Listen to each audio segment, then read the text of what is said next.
Olá, turma! A nossa aula hoje vai ser sobre animais invertebrados.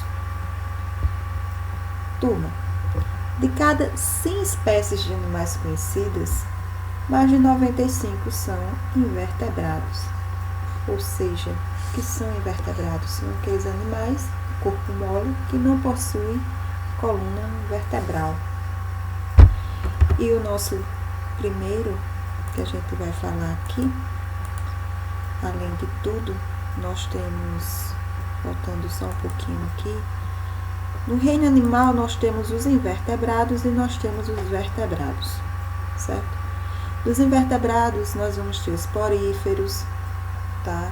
Que são as esponjas.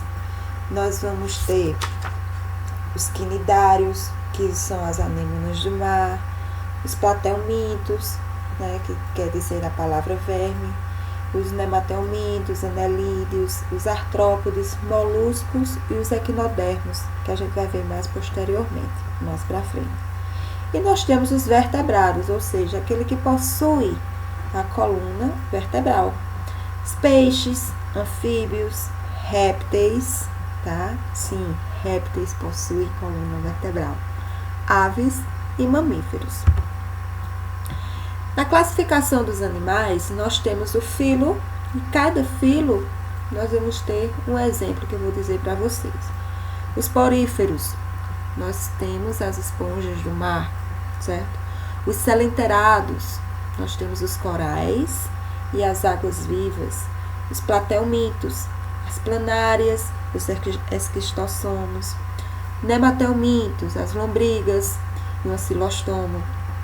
Os anelídeos, minhocas e sanguessugas, moluscos, o polvo e o caramujo, os artrópodes, aranha, camarão, moscas, os equinodermos, a estrela do mar, os cordados, elefante, ave, peixe e alguns outros cordados. Dando início aos invertebrados, nós temos algumas características marcantes desse porífero, que é a esponja, onde uma das características é a presença de poros no seu corpo, ou seja, esses poros vai fazer com que ele libere, né, cada substância, cada entrada e saída. São poros existentes no corpo desse animal, liberando assim para a entrada, certo? Eles são pluricelulares, ou seja, ele tem várias células, tá? São heterotróficos, ou seja, ele precisa, né? Ele não produz o seu próprio alimento, certo? São adultos fixos, certo? Ele fica ali encaixados no substrato, tá? São larvas, na fase larval, ele é uma larva móvel, tá? E o seu habitat, que é o aquático, água doce e água do mar. Algumas outras características, elas têm umas células dominantes, certo? Chamadas de coanócitos, ok? Na anatomia,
então, gente, falando aqui da anatomia, né, uma noção da anatomia de uma esponja, nós temos essa abertura na parte superior, onde ela vai servir para a saída da água, certo?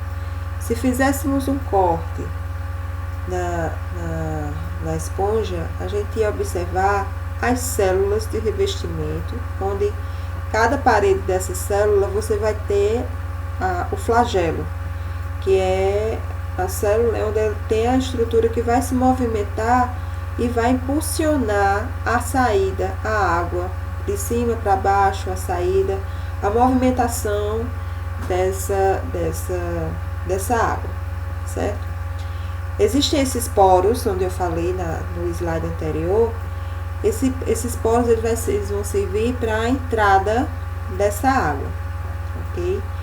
Cada célula de revestimento, ela vai ter a sua cavidade interna, vai ter o núcleo da célula, ela vai aprisionar algumas partículas que vai estar presentes nessa água, ok? Aí nesse slide nós temos, né, a estrutura montada dessa esponja, ok? Passando aqui para o próximo slide, nós vamos ter a alimentação e circulação dessa esponja, certo? Nós temos aí que ela vai se alimentar, certo? Ela precisa dessas células chamadas coasnócitos para se alimentar, são os flagelos, movimento flagelado. Ela vai ficar fazendo esse fluxo de entrada de água, certo? Pelos minúsculos poros desse corpo. Desculpa, gente. E sair por cima, pelaquela aberturazinha onde eu mostrei, certo? Que é o ósculo. Desse modo, eles vão filtrar, tá? Vai ser filtrada e dela vai ser retirada o seu alimento, que vai ser o plâncton. E a sua digestão, como é dentro da célula, é uma digestão intracelular, certo?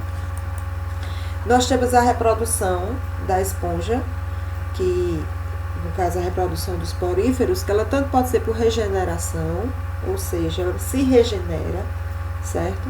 Por brotamento, onde cada brotinho dessa esponja, que ela cair no substrato, ela vai ser uma nova esponja.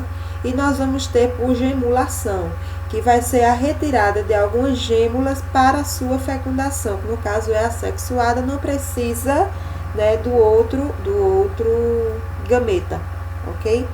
Na sexuada, a gente vai ter as espécies monóicas, ou seja, com a fecundação cruzada, e o desenvolvimento nesse caso vai ser indireto, ok? Vai ser a fase larval. Mas sendo ela monóica, ou seja, só tem, não são os dois gametas, né? Nós temos aí os tipos de reprodução. O de brotamento, como eu já havia dito, que vão surgir alguns brotos, esses brotos vão cair no substrato e aí vai ser formado um novo organismo, certo? A gemulação ocorre quando a esponja emite uma pequena forma resistente a essas condições adversas, ou seja, a condição que está naquele ambiente. Se a condição estiver ok para a sua reprodução através da gêmula, beleza, ela vai ter, no caso, outro indivíduo, certo? Aí nós vamos passar para o filo quinidária, né, dos selenterados. Os quinidários também são animais de ambiente aquático, certo? Principalmente o marinho. Eles são dotados de tentáculos que contêm aquelas estruturas onde é liberado um líquido tóxico, que é utilizado para imobilizar as suas presas, ou seja, eles precisam, né, no caso eles estão sendo os predadores, eles precisam dessas presas para se alimentar. Como é que eles vão capturar? Através dessa substância tóxica, ok? São sésseis e móveis, ou seja, eles ficam lá paradinhos no seu substrato e também podem se movimentar. São aquáticos, a maioria é marinha. E o seu sistema digestório é incompleto. Se a gente também fizesse da mesma forma que fez com a esponja, para ver a sua anatomia, a gente ia ver que ela tem uma abertura oral, por onde entram as presas capturadas e sai o resto que vai ser digerido, certo? Possui esses testículos, esses testículos não, gente, desculpa, os tentáculos, certo? Para que ela libere a toxina, e essa toxina vai, no caso, capturar a presa, certo? Olha, apresentam tentáculos, não são testículos, são tentáculos, com substância urticantes, certo? As células que apresentam, o nome é quinodócitos. São células especializadas. Tem aí a imagem dessas duas células, certo? Onde é liberado, o momento que é liberado. Exemplo, o pólipo, que é a anêmona do mar e os corais, ou a medusa, que vai ser a caravela ou aquelas águas vivas. Aí as imagens, né, da água viva, medusa, a caravela, a anêmona no mar, que tem naquele desenho, naquele filme de Procurando Nemo, isso, e nós temos o coral pólipo. Gente, nós temos a reprodução desses quinidários, ok? A maioria é dioica, ou seja, apresentam os sexos separados, apresentam o macho e a fêmea, certo? Então, a reprodução sendo assim, vai ser uma reprodução direta. Tem também a reprodução assexuada, ou seja, por regeneração e por brotamento igual ao porífero. Ou seja, sexuada através de alternância de gerações, como eu já havia explicado para vocês anteriormente. Nós vamos passar agora para o filo platelminto, certo? A palavra verme é usada de modo popular para indicar que os animais têm o corpo mole e fino, comprido e sem pernas, ok? São vermes de corpo achatado, têm a vida livre e